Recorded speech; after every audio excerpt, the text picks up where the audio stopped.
Good morning, everyone. We're going to start the day today by talking about Nintendo's new gaming platform, the Nintendo Switch. It's supposed to be the Wii killer.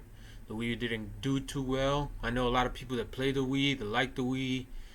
Super Smash Brothers, Legend of Zelda, just to name a few games. They're just the popular games that I see people playing. Pokemon. I don't really see nobody playing too many other games on the Nintendo Wii. Uh, the Nintendo Switch looks really cool. It's handheld. It's a console.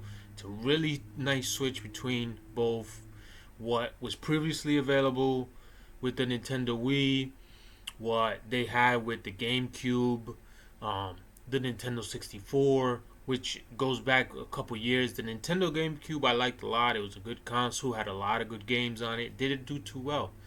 The the Wii, same thing. The control, I couldn't get used to the Wii controller. The nunchuck thing, I couldn't do. It was hard to control the nunchucks. For me personally, and just the variety of games on the console just weren't that great. Like I said, Super Smash Brothers, Zelda were like the top-notch games. I would have preferred to see like a lot more Metroid games. A lot more.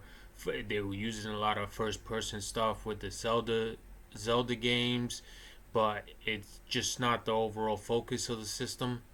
So I'm pretty excited to see how the Nintendo Switch turns out.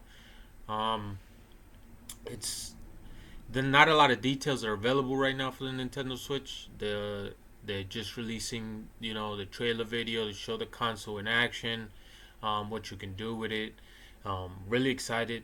Handheld, it has a docking station so it could turn into a console. It's one of those innovations that you're gonna see. Well, it has to be tested for people to know really what's going on with it. Um, to really be able to tell, if it's gonna have some staying power.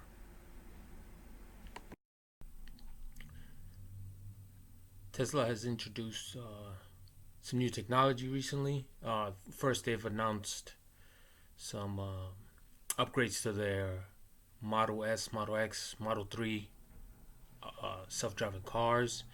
They want to make them fully autonomous within the next couple years. They got a long time frame. They're talking about 5 to 10 years. There's a lot of companies making fully autonomous cars now, so it's gonna be a toss up between what's gonna happen with Tesla's cars and the competition. Um, there's a lot of Tesla's is new to the car making game, but they're the first ones with self driving cars. Um, but there's a lot of big manufacturers who also make cars that are now getting into the self driving car game. So we're gonna see how that goes. Their time frame is way out there. That it's in line with the other car manufacturers, but the other car manufacturers make cars that have been making cars for a very long time. Tesla is just started making cars, but they innovated the self-driving car technology. So we're gonna see how that plays out. It's very weird, a very difficult outlook to make that projection of 5 10 years. If they would have pushed it a little closer, if they said 5 years, then yeah, they'll be in the running for to keep things innovative, But 5 10 years, it gives leeway for one of these other companies to come out of nowhere and, oh well, we got this fully self-driving car made by Chevy or GM, Volvo, any of those big companies that have been making cars for a very long time can step up and be like, well, here, we perfected the self-driving car technology. We've been making cars for so long. Here's the new self-driving car by us. And it could be cheaper. Um, it could be, it doesn't necessarily have to be better. It could be the same technology. And they could push Tesla right off the ledge when it comes to the self-driving car innovation. One of the biggest worries right now is how the Internet of Things is going to affect the current internet.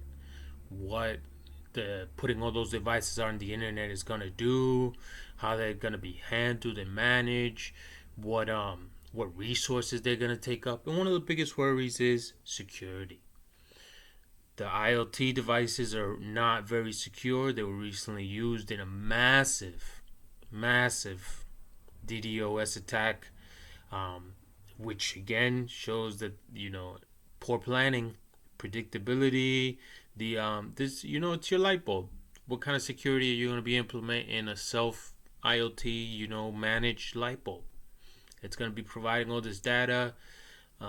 It's going to be Wi-Fi enabled or Bluetooth enabled, easily for a hacker to get right in there and start messing with your lights or use it.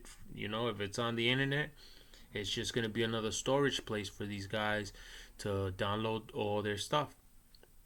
And if it's transmitting data that you have, or it's connected to your personal Wi-Fi, they could use the security to just jump right into your network, use it for whatever means they want, and in the process, grab your information. Not only are they going to use these devices to attack companies and these other places, they're going to be grabbing your information. They're going to be like, oh, well, this looks pretty good. Let me just take these files on my way out. You know what I'm saying?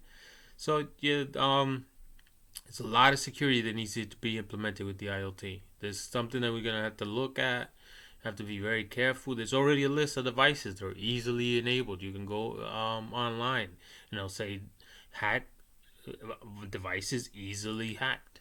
IoT devices easily